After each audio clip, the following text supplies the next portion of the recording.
జై వాల్మీకి మహాసేన, జై వాల్మీకి మహాసేన, జై వాల్మీకి మహాసేన, జై వాల్మీకి మహాసేన. ఎన్నో ఉద్యమాలు, ధర్నాలు, రాస్తారోకోలు, అతి తక్కువ కాలంలో ఎన్నో ఉద్యమాలు చేయని ఘనత వాల్మీకి మహాసేనకు దక్కుతుంది. అయితే గత ప్రభుత్వం ఇచ్చిన హామీని తొంగలో తొక్కేసినటువంటి ఘనత ఆ పార్టీకే ఉంది. అందుకే ఆ పార్టీ యొక్క ఉనికి కోల్పోయాలని చెప్పేసి వాల్మీకి మహాసేన డిమాండ్ చేస్తున్నది. అయితే వాల్మీకి జయంతిని అక్టోబర్ 17వ తేదీన ప్రభుత్వ పరంగా, ప్రతి ఒక్క అధికార పరంగా ప్రభుత్వ ఆఫీసుల్లో వాల్మీకి మహాసేన ఆధ్వర్యంలో వాల్మీకి జయంతికి పూజలు చేయాలని చెప్పేసి వాల్మీకి మహాసేన డిమాండ్ చేస్తున్నది. అంతేకాదు ప్రతి ఒక్క పల్లెల్లోనూ, ప్రతి ఒక్క గ్రామంలోన వాల్మీకి జయంతిని ఘనంగా చేయాలని చెప్పేసి వాల్మీకి సోదరులకు వాల్మీకి మహాసేన సవినయంగా వివరిస్తున్నది. అయితే గత ప్రభుత్వం మాజీ సీఎం గారు అయినటువంటి కిరణ్ కుమార్ రెడ్డి గారు హిందూ పండుగ, అప్పుడు సీఎంగా ఉన్నటువంటి కిరణ్ కుమార్ రెడ్డి గారు హిందూ పండుగలో పండుగ చేసి ఘనత సీఎం కిరణ్ కుమార్ రెడ్డికి దక్కుతుందని చెప్పేసి వాల్మీకి మహాసేన సవివరంగా వివరించింది. అయితే ఆయన యొక్క ఉనికి వాల్మీకుల యొక్క హృదయాలను ఎల్లవేళలా ఉంటాయని చెప్పేసి వాల్మీకి మహాసేన తెలియజేస్తుంది. అయితే ఈ మధ్య కాలంలో ఎన్నో ఉద్యమాలు చేసి, ఎన్నో రాస్తారోకోలు చేసి వాల్మీకి బోయల ఆడబిడ్డైనటువంటి బోయకొండ గంగమ్మ తల్లి చైర్మన్ను అనేక ఉద్యమాల్లో వివిధ రూపాల్లో చేసిన ఘనత వాల్మీకి సంఘాలు కానీ, వాల్మీకి మహాసేన కానీ, విఆర్పీఎస్ తరఫు కానీ అనేక ఉద్యమాలు చేస్తూ గత ప్రభుత్వం వాల్మీకి ఈకన్నా మోసం చేస్తూ వాళ్ళ యొక్క స్వార్థం కోసం పెత్తనందారులకు ఆ చైర్మన్ పదవిని కట్టబెట్టారు. ఇదే ఒకటే చెప్తున్నాం, మా యొక్క ఉనికిని కోల్పోకుండా చూసిన పార్టీకి ఖచ్చితంగా మేము ఎన్నుండి వీపు నుండి మా హృదయాలు కల్పించుకొని మీకు గెలిపిస్తామని చెప్పేసి వాల్మీకి మహాసేన డిమాండ్ చేస్తుంది. అయితే రానున్న పాలకవర్గంలో ఎటువంటి నామినేట్ పదవులు కూడా ఈకన్నా, ఒక మంత్రి పదవి కూడా ఈకన్నా వాల్మీకి మోసం చేస్తున్నారు. నామినేట్ పదవులు కానీ, మంత్రి పదవులు కానీ వాల్మీకి సామాజిక వర్గానికి ఇవ్వాలని చెప్పేసి ప్రభుత్వాన్ని సవినయంగా వివరిస్తున్నాం. రానున్న కాలంలో వాల్మీకులు వాగ్దానాలు చేస్తున్నారు తప్ప వాల్మీకి ఎస్టీ చేస్తారని చెప్పేసి చేసిన దాఖలాలు ఏ పార్టీకి లేవు. అయితే గత సత్యపాల కమిటీ నిర్ణయించి గత ప్రభుత్వము వాల్మీకి ఎస్టీ చేస్తారని చెప్పేసి చెప్పారు. అది ప్రభుత్వం 100 రోజులు గడుస్తున్నది. అయితే ఖచ్చితంగా మేము చేస్తాం తమ్ముడు అని చెప్పేసి గౌరవ ముఖ్యమంత్రులు నారా చంద్రబాబు నాయుడు గారు చెప్పినారు. ప్రతి ఒక్క ఆఫీసుల్లో కూడా, మంత్రివర్గం కూడా కానీ వాల్మీకి న్యాయం చేస్తారని చెప్పేసి మేము సవినయంగా వివరించుకుంటున్నాం. అయితే ఎంతో మంది దారిద్ర్య రేఖ ఉన్నటువంటి వాల్మీకులు జీవనం గుర్తులేక తాగుడు అలవాటు వివిధ రూపాల్లో ఎంతో మంది చెట్లు ఎరగడం, పడడం, కింద పడడం, వాళ్ళ యొక్క కుటుంబము రోడ్డు పైన పడడము, ఇది చాలా దారుణంగా ఉంది. వారి యొక్క అభ్యున్నతికి ప్రభుత్వం పాటుపడాలని చెప్పేసి వాల్మీకి మహాసేన డిమాండ్ చేస్తున్నది. రానున్న కాలంలో కేంద్ర రాష్ట్ర ప్రభుత్వాల్లో వాల్మీకులకు ఎటువంటి ప్రవృత్తి లేదు.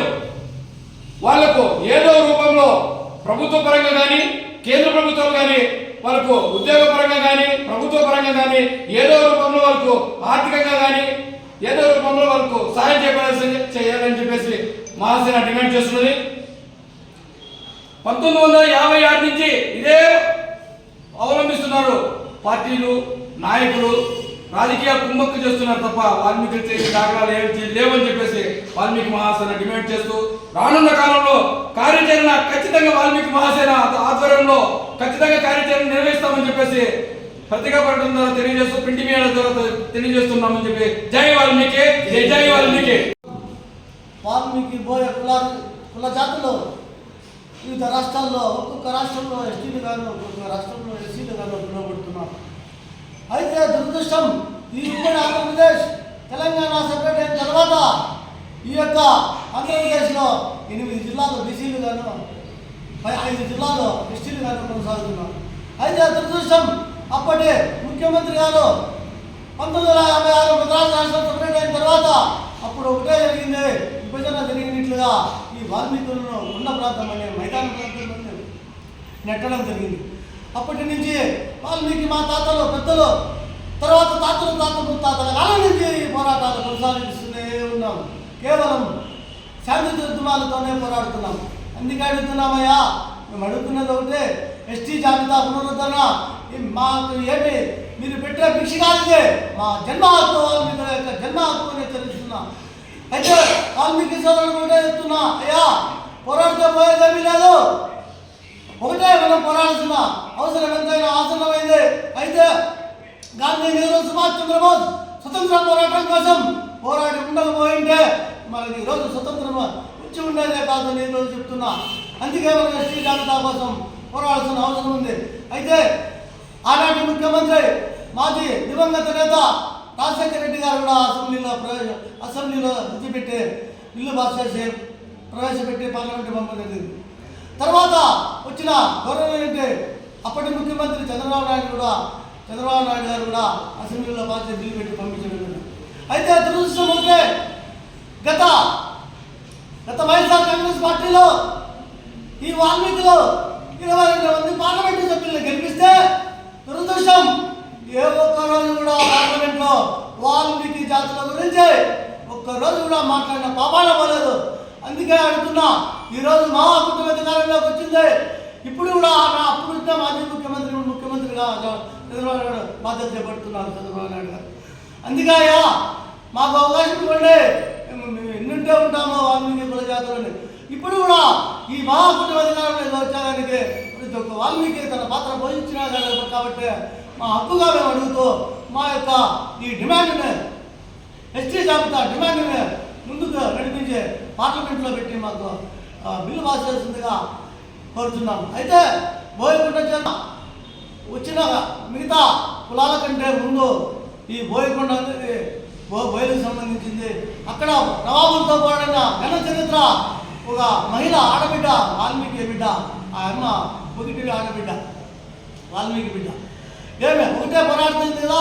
మేము అడుగుతున్నాం, ఆ రోజు నుంచి ఏ ప్రభుత్వం అధికారంలోకి వచ్చినా ఈసారి తప్పకుండా మీకే బోయకొండ చైర్మన్, ఈసారి తప్పకుండా మీకే అని ప్రతి ఒక్క ప్రభుత్వము ఈ మాట చెప్పి ఓట్లు పెంచుకొని గెలుస్తున్నాయి. అయితే మేము అడుగుతున్నది ఒకటేయా, ఒక్కసారి మాకు వాల్మీకి బోయలకి అవకాశం ఇవ్వండి, బోయకొండ చైర్మన్ అని అడుగుతూనే ఉన్నాం. అయితే కేవలం ఏ ప్రభుత్వం అధికారంలోకి వచ్చినా ప్రభుత్వ రిజర్వేషన్ పథకాలకు బట్టి అక్కడ వాల్మీకులు ఒక్క అవకాశం ఇస్తారు, ఒక రైతుల పదవి.